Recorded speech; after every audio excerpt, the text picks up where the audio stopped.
Convido os irmãos a abrirem a palavra de Deus no livro do Gênesis, capítulo 21, dos versículos 22 a 34. Livro do Gênesis, capítulo 21, dos versículos 22 a 34. Ouçamos com reverência a palavra de Deus. Assim diz a palavra do Senhor. Por esse tempo, Abimeleque e Ficol, comandante do seu exército, disseram a Abraão: Deus é contigo em tudo o que fazes. Agora, pois, jura-me aqui por Deus que me não mentirás, nem a meu filho, nem a meu neto, e sim que usarás comigo e com a terra em que tens habitado, daquela mesma bondade com que eu te tratei. Respondeu Abraão: Juro. Nada obstante, Abraão repreendeu a Abimeleque por causa de um poço de água que os servos deste lhe haviam tomado à força. Respondeu-lhe Abimeleque: Não sei quem terá feito isso. Também nada me fizeste saber, nem tampouco ouvi falar disso, senão hoje. Tomou Abraão ovelhas e bois e deu-os a Abimeleque, e fizeram ambos uma aliança. Pôs Abraão à parte 7 cordeiras do rebanho.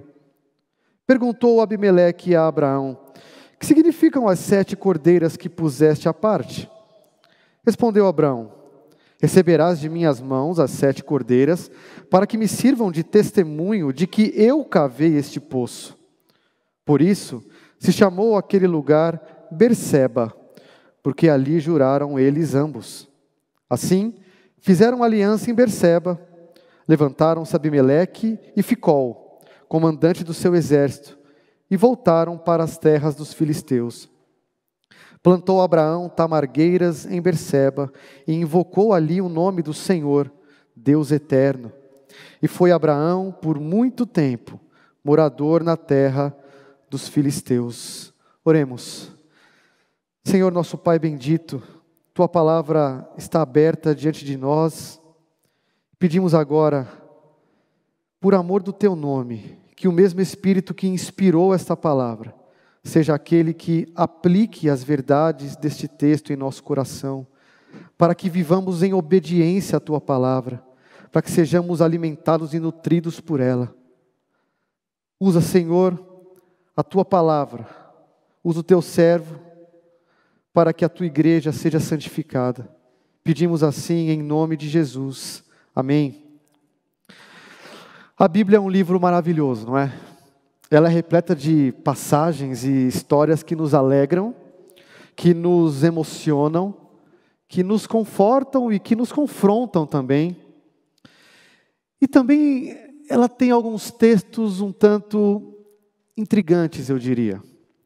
Vocês já se depararam com textos da Bíblia que lhe trouxeram perguntas, dúvidas e fizeram dizer algo assim: o que significa esse texto? O que Deus está falando nesse texto? Por que esse texto está aqui? Já se perguntou isso? Eu tenho certeza que assim como eu, você já deve ter se perguntado isso. Não apenas os que chegaram agora à igreja, ou os mais jovens, mas até mesmo os mais que têm mais tempo de igreja, já se depararam com essas dúvidas diante de um texto bíblico. Pois foi assim que eu me vi diante deste texto. De Gênesis 21. Por que está registrado na Bíblia o episódio de Abraão fazendo um juramento de ser honesto e de tratar bem alguém de fora do povo de Deus? E por que Abraão faz uma aliança com essa pessoa a respeito de um poço? Por que ele separa 7 cordeiras? Por que ele planta árvores? Enfim, são tantas dúvidas, não é? Ou por que este relato está logo antes do clímax da história de Abraão? O episódio em que ele sacrifica o seu filho Isaque, onde Deus prova a fé de Abraão. Por que este texto está aqui? Muitas dúvidas. Mas uma passagem intrigante e desafiadora como esta deve nos levar de volta ao entendimento do que é a Bíblia. A Bíblia é a revelação de Deus, não é? É assim que nós cremos. Deus se revela por meio deste livro. Ele diz quem Ele é aqui. Por isso, a primeira pergunta que devemos fazer a qualquer porção da Bíblia é: o que essa passagem ensina sobre Deus? O que Deus está querendo nos mostrar acerca dEle com este episódio? Quem é Ele a partir deste relato? E considerando essa revelação de Deus como sendo incorporada, estando dentro da história, dos fatos que foram acontecendo e Deus foi se revelando nesses fatos, na vida de pessoas, em situações que envolviam pessoas, precisamos perguntar também o que este acontecimento mostra acerca da pessoa e do caráter de Deus. Por isso que eu pretendo mostrar com este texto intrigante, Gênesis 21, é que Deus usa situações envolvendo pessoas de fora da aliança para cumprir as promessas que fez ao seu povo. Eu vou repetir. O que eu pretendo mostrar nesta noite com esse texto é que Deus usa pessoas e situações de fora da aliança para cumprir as promessas que fez ao seu povo. E veremos em nosso texto 3 promessas que Deus fez a Abraão se cumprindo, e promessas que se estendem a nós ainda hoje. E se cumprindo por meio de situações envolvendo o rei Abimeleque, alguém de fora da aliança. E ao vermos o cumprimento dessas promessas, nós conheceremos um pouco mais sobre a pessoa e sobre o caráter de Deus, o Deus que se revela nas Escrituras. Bom, a primeira promessa cumprida neste relato é a promessa de Deus de abençoar seu povo e de fazer dele bênção para os que lhe cercam, apesar dos erros passados.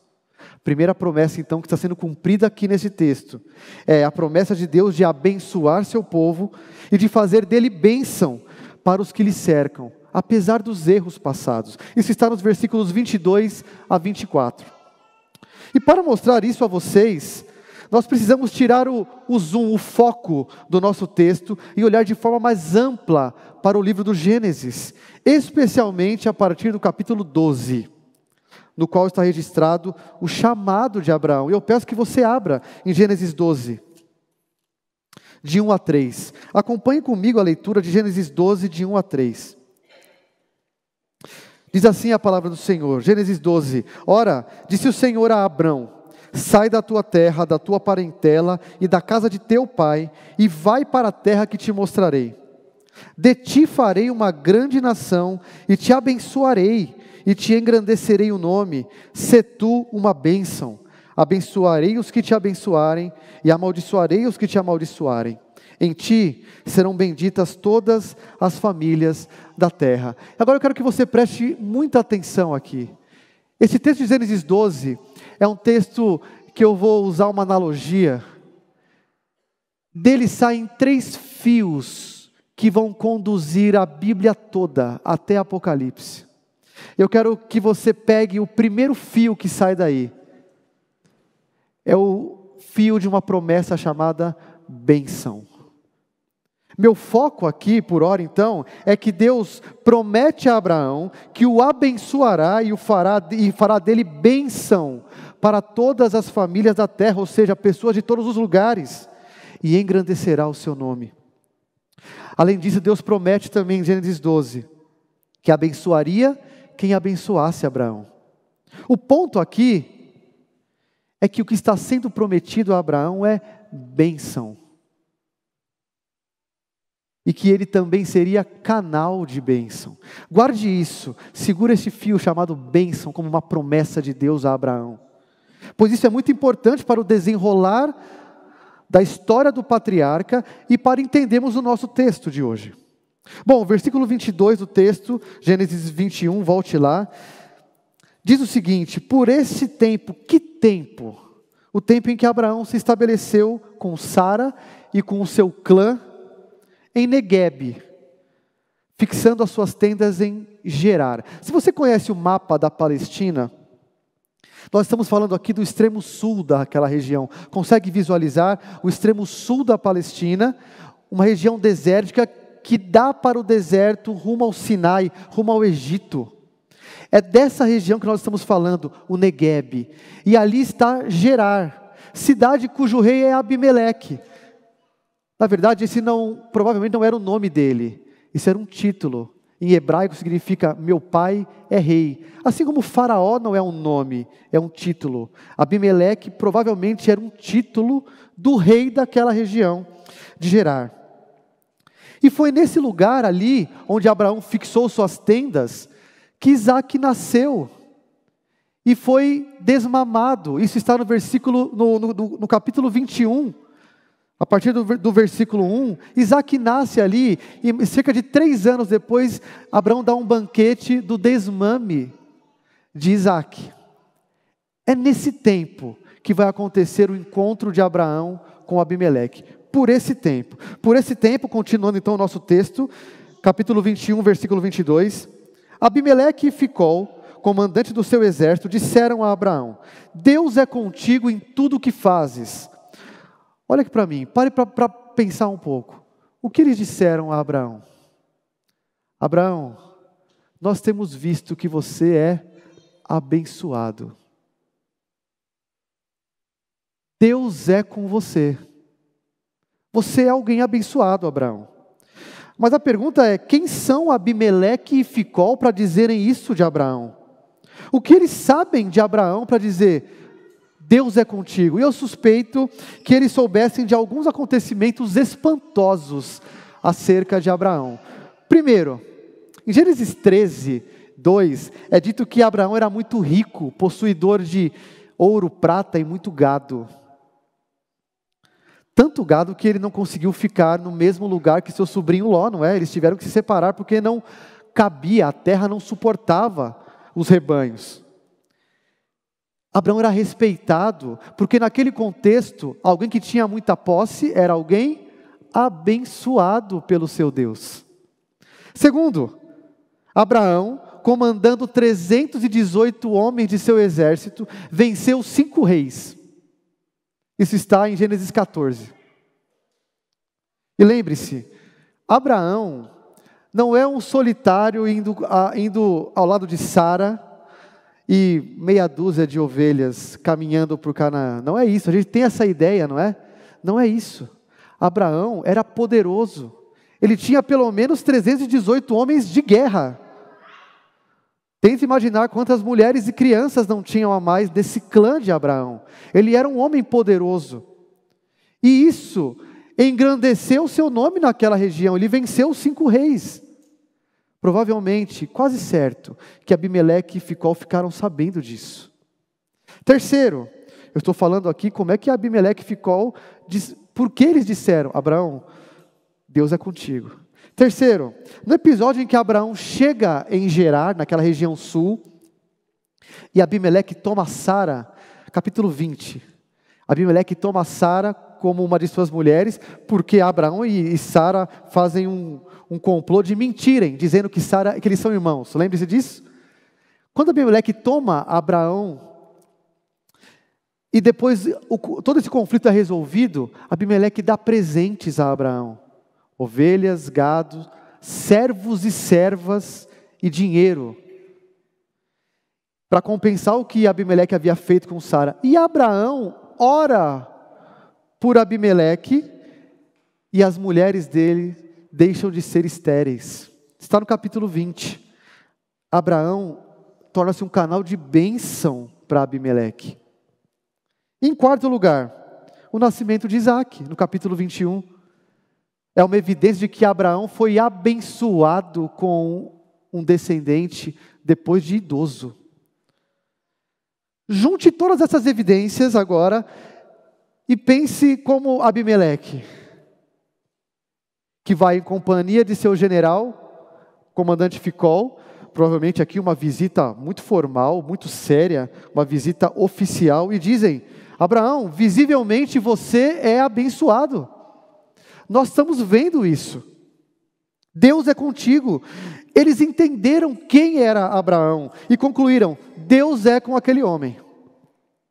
Havia algo evidente da presença de Deus na vida de Abraão, um cuidado especial de Deus para Abraão. E a declaração dos dois aqui, na verdade, a declaração é de Abimeleque, é de quem olha a vida de Abraão como um todo, não só um episódio, mas no geral, você é um homem abençoado, Abraão.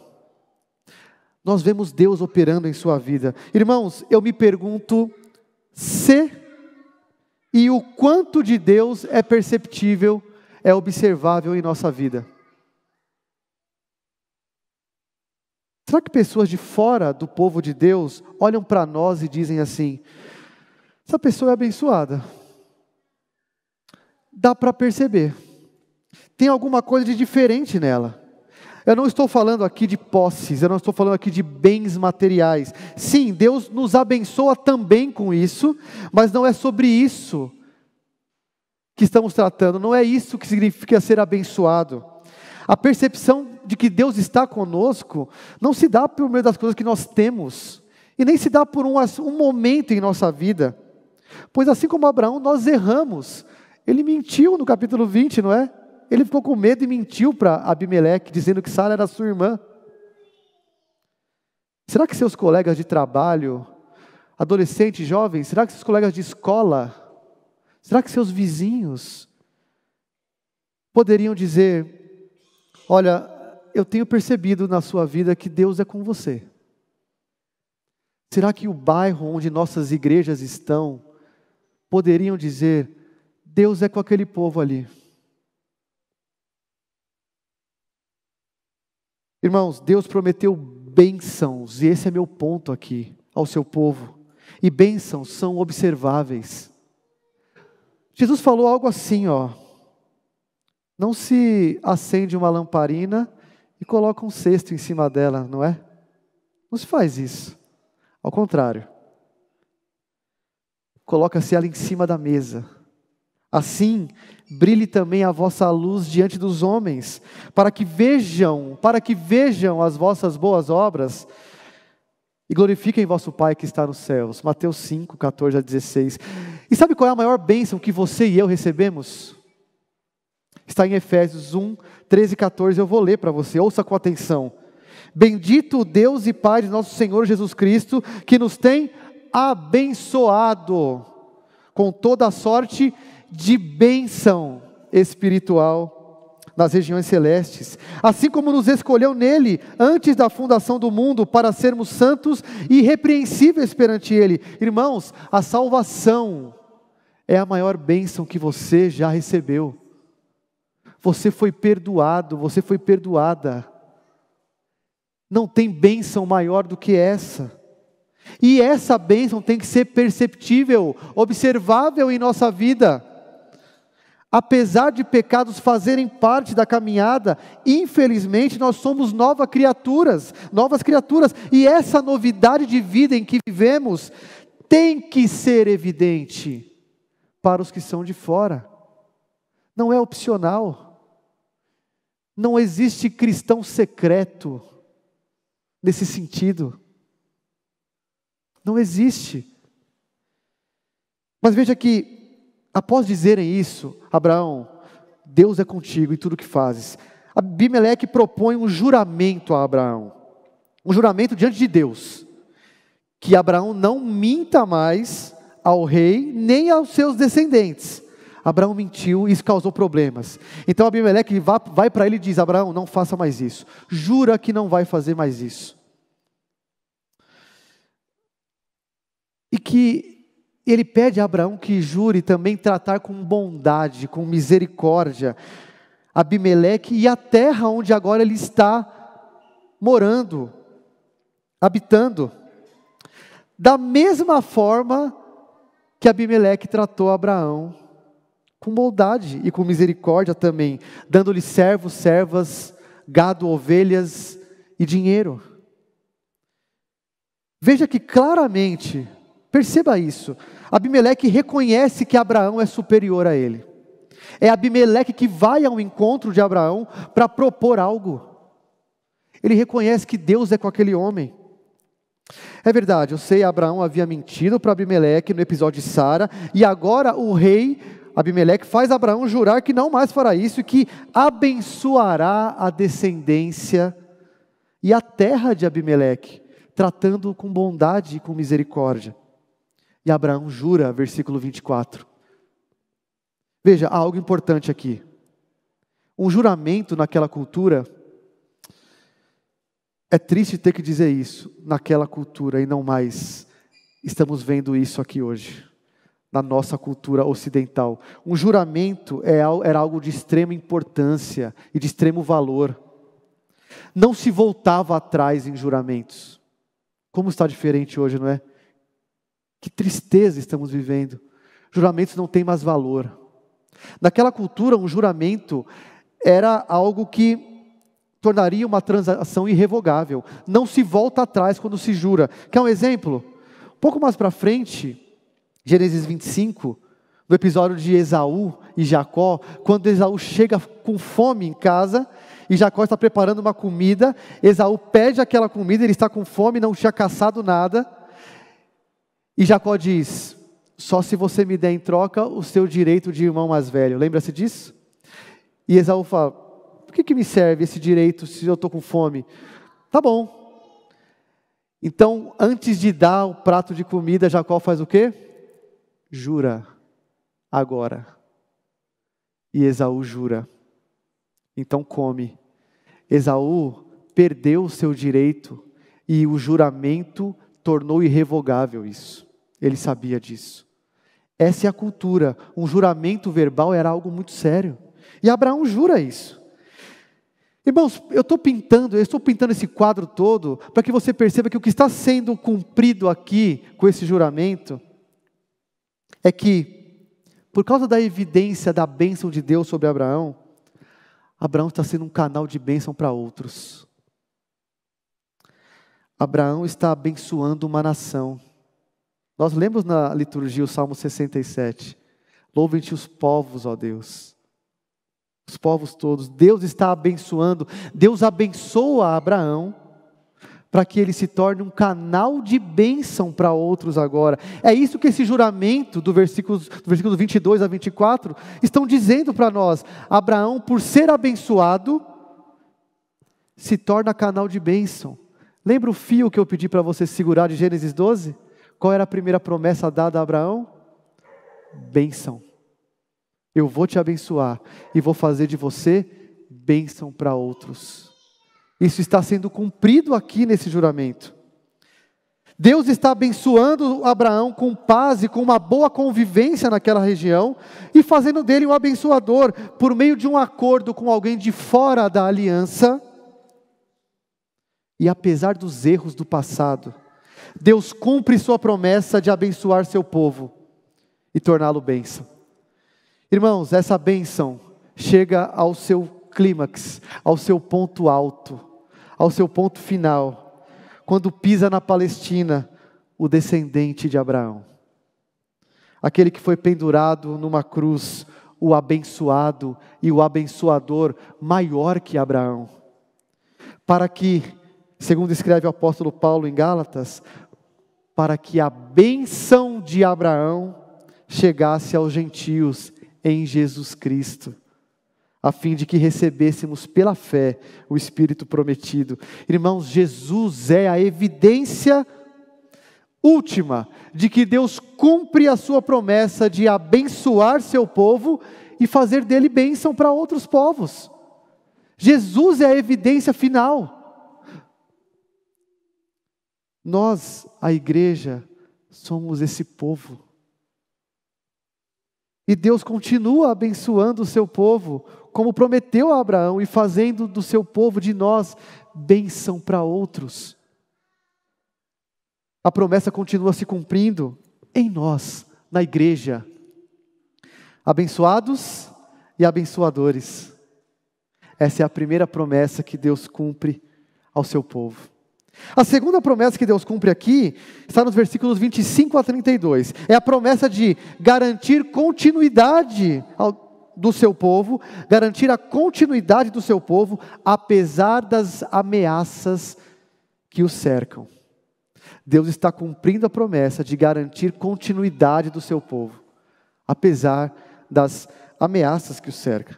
O relato continua e Abraão aproveita então o encontro com Abimeleque para repreendê-lo acerca de um poço. O que aconteceu aqui? O acontecimento foi o seguinte: servos de Abimeleque tomaram à força um poço de água de Abraão. E Abimeleque diz o seguinte: eu não sabia disso até hoje. Aliás, é a segunda coisa que Abimeleque não sabe, né? Ele não sabia que Sara era mulher de Abraão, e agora não sabe que os servos tomaram o poço dele. Nós não podemos afirmar se Abimeleque está aqui mentindo para Abraão ou não. Se ele sabia e está falando que não, nós não podemos afirmar isso. Mas era muito incomum que um rei não soubesse o que os seus servos estavam fazendo. De qualquer forma, Abimeleque se esquiva dessa repreensão e diz que não sabia dessa história. Veja, Abraão jurou tratar com bondade e misericórdia Abimeleque e seus descendentes. Foi isso que nós vimos? Mas tinha um problema de convivência que não tinha sido resolvido entre os dois, um poço que foi tomado à força. E isso precisava ser resolvido. E algo importante aqui diz respeito a poços naquela cultura e naquela região. Como foi falado, Abraão está numa região de deserto, o sul da Palestina, na entrada para um grande deserto. A água ali era um bem muito precioso e, consequentemente, se tornaria um problema. Por isso, poços eram fundamentais para garantir a preservação da vida de qualquer povo que estivesse ali. Um poço significava fonte de água, fonte de vida. O que estava em jogo aqui, então, é que se Abraão teve o seu poço tomado à força pelos servos de Abimeleque, uma ameaça clara à continuidade da descendência estava acontecendo. Isso deve nos levar a outra promessa, lá de Gênesis 12. Ouça com atenção o que diz Gênesis 12, 2. De ti farei uma grande nação. Promessa, Gênesis 12, 2. De ti farei uma grande nação. E essa promessa é reiterada em Gênesis 13, 16. Farei a tua descendência como o pó da terra. De maneira que, se alguém puder contar o pó da terra, então se contará também a sua descendência. Percebe a promessa que está sendo dita aqui? Descendência. Deus prometeu não apenas abençoar Abraão e fazer dele a bênção para outros povos, mas prometeu também lhe dar uma descendência. Por isso, pensando em garantir água para o seu povo, um elemento básico à vida e, portanto, que garantiria a continuidade de Isaque, Abraão faz uma aliança com Abimeleque.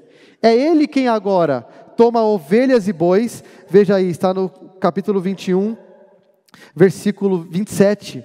Tomou Abraão ovelhas e boi e deu-os a Abimeleque, e fizeram ambos uma aliança. É Abraão que toma agora ovelhas e bois, e aí eles fizeram uma aliança. Curioso é que na língua hebraica, o termo para fazer uma aliança é cortar.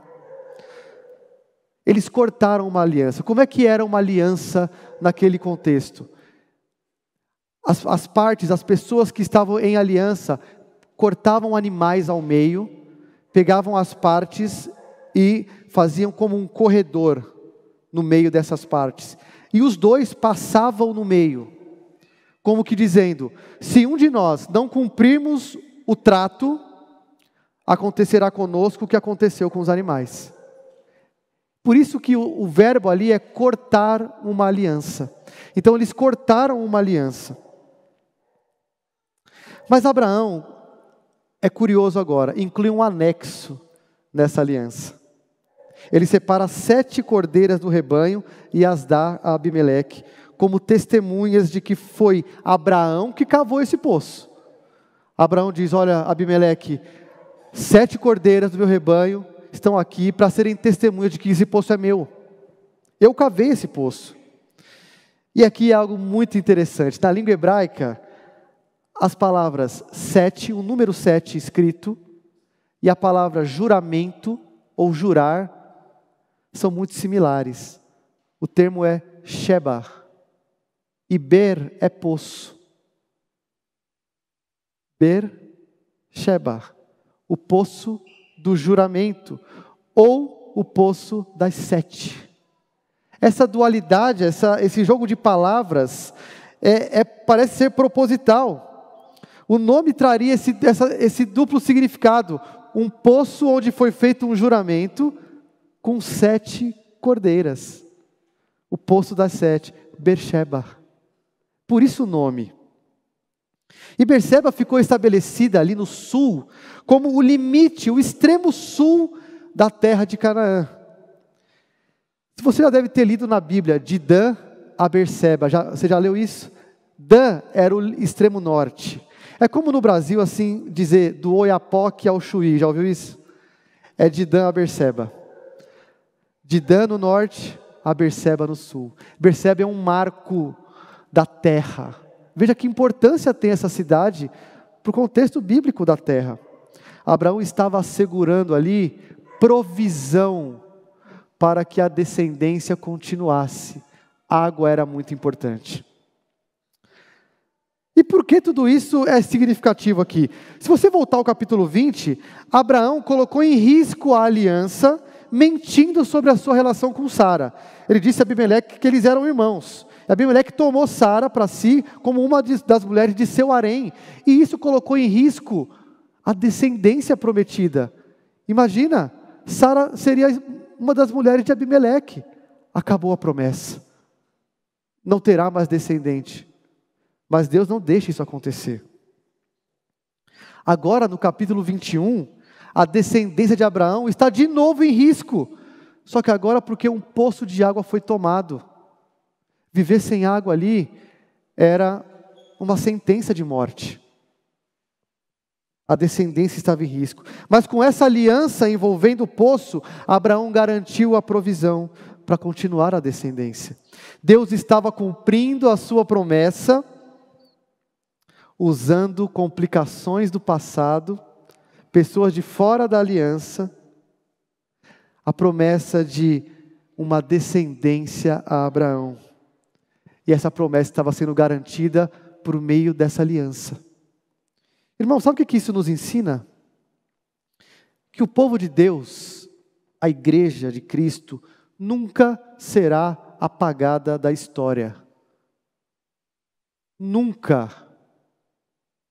Passam-se décadas, séculos, milênios, e o povo de Deus segue vivo, não é? Ora mais ameaçado, ora menos, mas nunca extinguido. Nunca. E sabe por quê? Porque Deus cumpre a sua promessa de garantir continuidade ao seu povo, apesar das ameaças. Foi assim em todo o Antigo Testamento, onde por muitas vezes Israel foi ameaçado por outras nações, seja por disciplina de Deus ou não, mas sempre houve o remanescente, o povo que Deus manteve, a descendência de Abraão que foi preservada por Deus. E no Novo Testamento, isso ganha um significado pleno e muito belo. A promessa de descendência é cumprida no singular mesmo, no descendente. Jesus, o descendente de Abraão, o filho prometido, nele, em Cristo e por meio da fé nele, descendentes de Abraão agora podem ser encontrados de todas as tribos, e povos, e línguas, e nações. Em Jesus, Deus cumpre sua promessa de garantir continuidade ao seu povo. Não se enganem, meus irmãos, a igreja sempre será ameaçada com perseguição, com morte, mas saiba disto, as portas do inferno não prevalecerão contra a igreja de Jesus Cristo. Não se assustem com os governos que se levantarão no Brasil ou no mundo ou em outros países. Não pensem que a igreja está em risco de extinguir-se. Descansem na certeza de que Deus cumpre suas promessas e não deixará a sua igreja perecer. Ele garante a continuidade do seu povo. De uma forma muito menor, nós vimos Abraão garantindo, por causa de um poço, ele garante a continuidade. isso se estende muito mais no Novo Testamento, porque Deus garante a continuação da sua igreja. Um dia, todas as nações, povos, tribos, descendentes de Abraão pela fé, dos 4 cantos da terra, estarão diante do trono do Cordeiro. Uma multidão que ninguém pode contar, Apocalipse 7, 9. Uma multidão de selados por Deus. Uma multidão incontável, lavados pelo sangue, alvejados, que tiveram suas vestes alvejadas no sangue do Cordeiro. Um dia, essa multidão estará diante do Cordeiro, exatamente como Deus prometeu a Abraão. Ninguém vai poder contar a sua descendência. Deus garante isso a nós. Vimos até aqui que Deus usa situações e complicações envolvendo pessoas de fora da aliança para cumprir as promessas que Deus fez, que Ele fez ao seu povo, não é? E vimos 2 promessas sendo cumpridas neste intrigante texto. A primeira é que Deus cumpre a sua promessa de bênção. Lembra dos fios de Gênesis 12? O primeiro é bênção. Ele cumpre essa promessa de abençoar o seu povo e de fazer desse povo bênção para outros, apesar dos erros do passado. E a segunda promessa que Deus cumpre é a promessa de garantir continuidade da descendência. Outro fio puxado em Gênesis 12, de ti farei uma grande nação. Deus cumpre essa promessa aqui, quando Abraão garante a provisão de água para o seu descendente. Mas resta ainda a terceira promessa que está sendo cumprida nesse texto. Deus cumpre sua promessa de dar uma habitação ao seu povo. Versículos 33 e 34.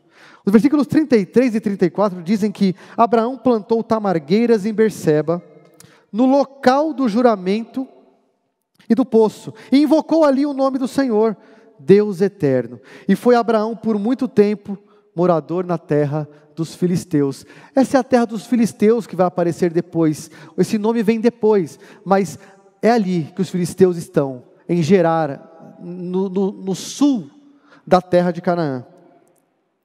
Veja, plantar árvores, invocar o nome do Senhor em um local e habitar por muito tempo. O que isso significa?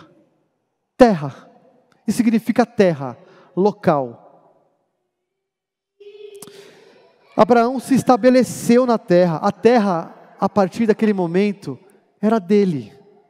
Isso nos faz resgatar o terceiro aspecto da promessa que Deus faz a Abraão em Gênesis 12. É o nosso terceiro fio.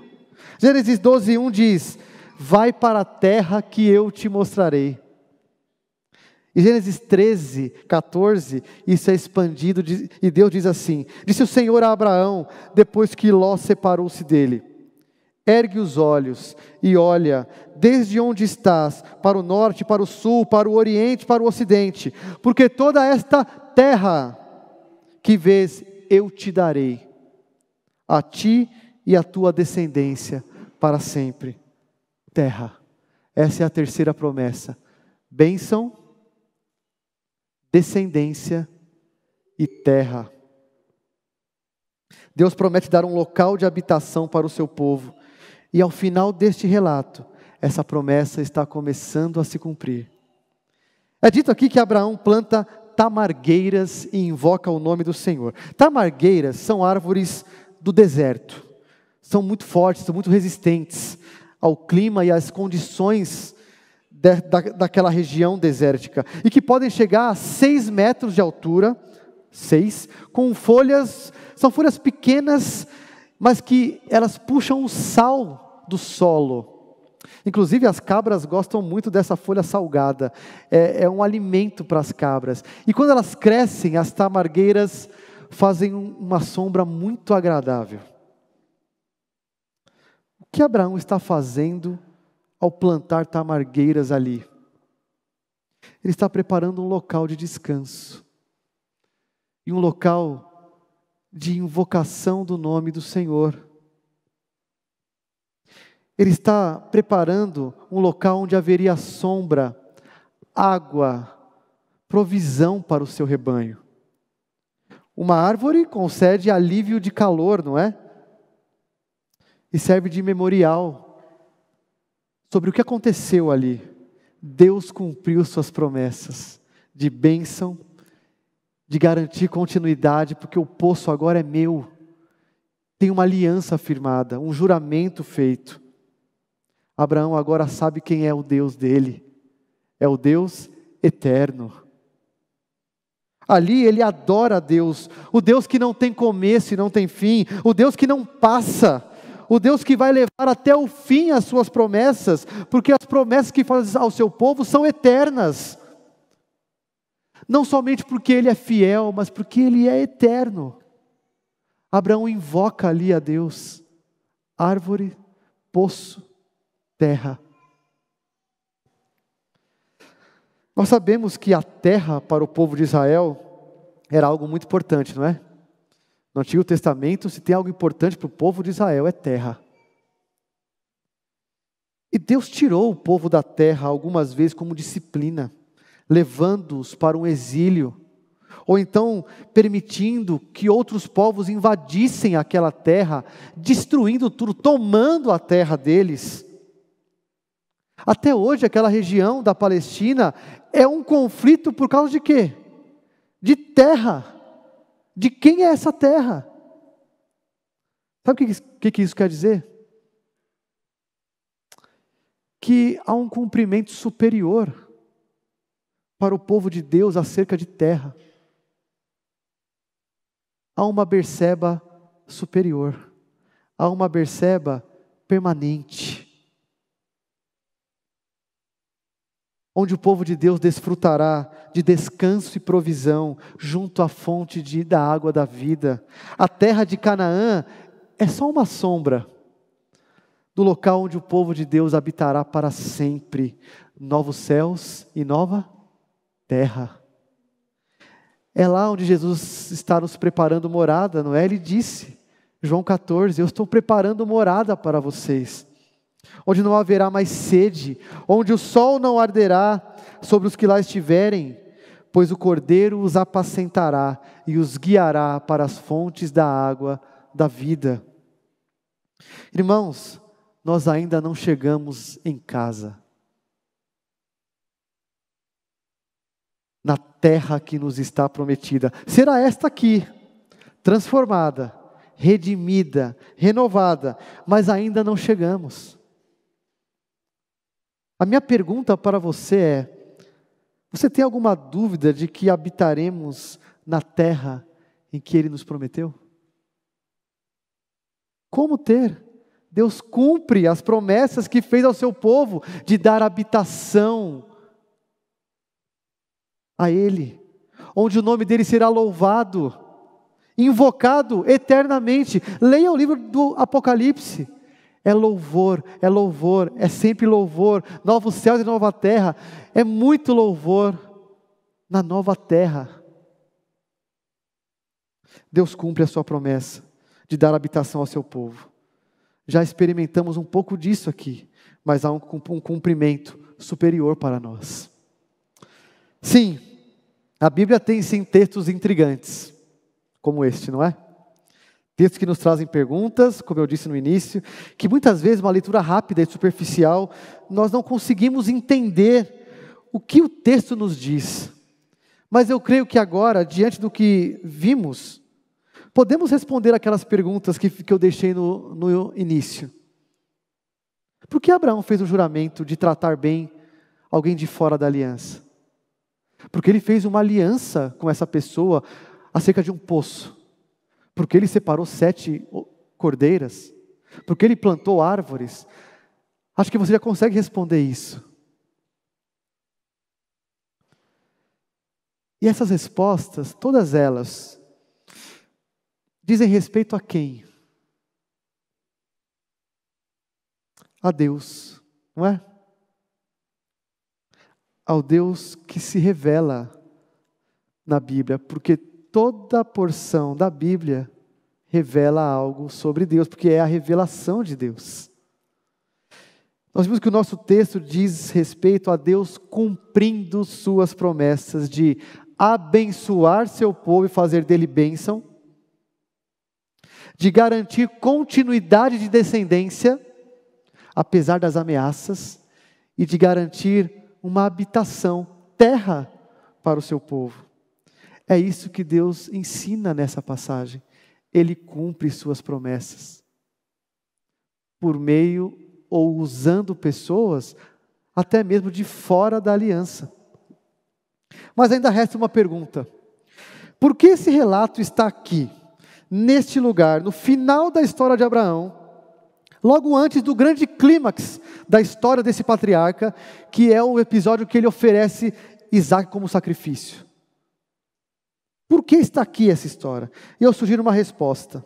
Depois de passar por tudo o que passou, e por fim, quando se encontra com Abimeleque e faz um juramento a ele de que tratará bem ele e sua descendência, e de que não mais mentirá, e que depois de fazer uma aliança garantindo que o poço é dele, Abraão não tinha mais dúvidas e nem fraquezas de fé a respeito de Deus. Porque ele teve muita fraqueza de fé, ele duvidou muitas vezes. Abraão viu que Deus cumpre o que promete, e cumpre eternamente, pois é o Deus eterno. E é justamente por isso que no capítulo 22, o próximo capítulo, que Deus ordena a Abraão que ele ofereça a Isaac, o filho da promessa, o descendente em quem a promessa será cumprida. E Abraão levanta de madrugada e vai, porque ele não duvida mais. Inclusive, Hebreus 11:19 diz que pela fé Abraão ofereceu Isaac como sacrifício, porque considerou que Deus era poderoso até para ressuscitar o menino. É claro, Abraão diria: no meu encontro com Abimeleque, Deus garantiu bênção, descendência, provisão para descendência e terra. Então, ainda que ele peça meu filho, eu vou, porque ele vai cumprir as suas promessas, ainda que ele ressuscite. Perceba que de um texto intrigante e desafiador, que texto sublime, o texto do encontro de Abraão com Abimeleque. Deus está cumprindo promessa e dizendo a Abraão: não tenha mais dúvidas. Irmãos, o que eu quero que vocês compreendam é que Deus cumpre suas promessas de abençoar seu povo, mesmo por meio de situações e complicações envolvendo pessoas de fora da aliança.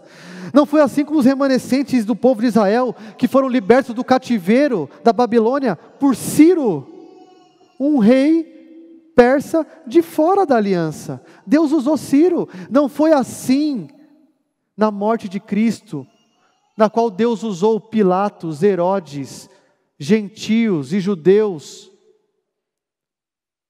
para condenarem Jesus, mas Deus estava ali cumprindo a sua promessa de redenção que fez em Gênesis 3,15.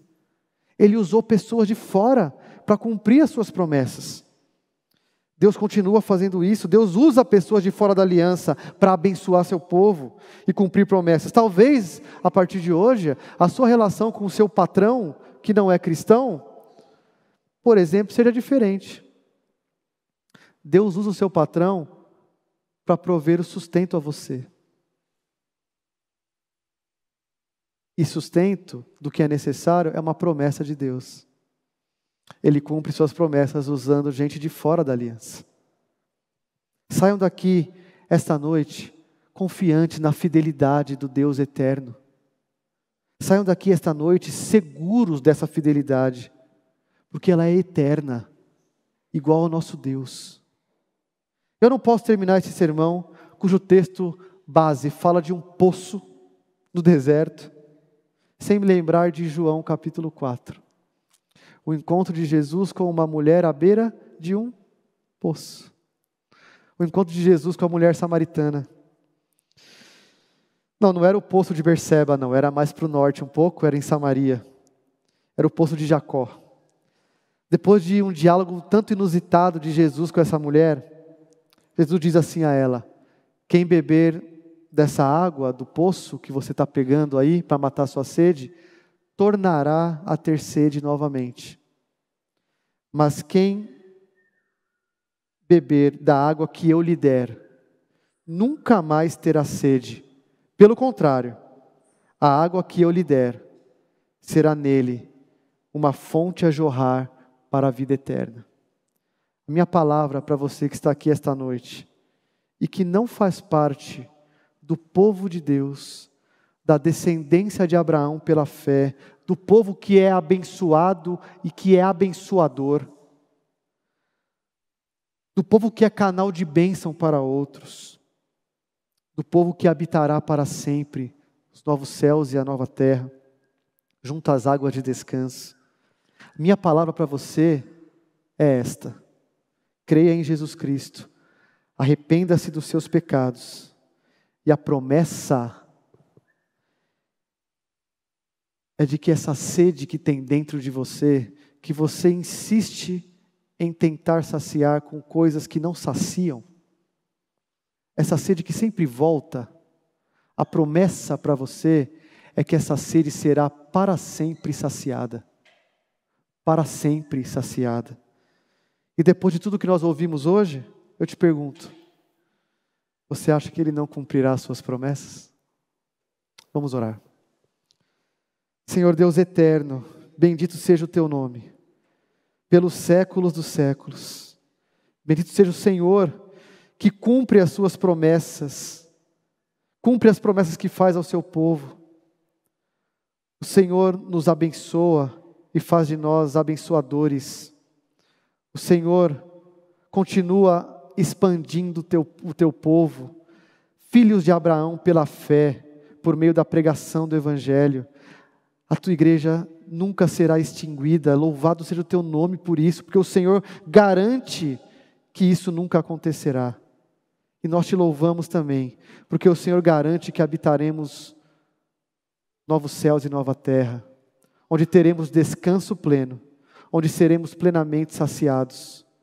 Senhor, que as verdades deste texto encontrem raízes profundas no coração dos que ouviram esta noite e dos que o ouvirão, para a glória do teu nome, e que o Senhor use essas palavras para salvar vidas, para que vidas façam parte do povo de Deus, que herdará as promessas sublimes que o Senhor fez a Abraão.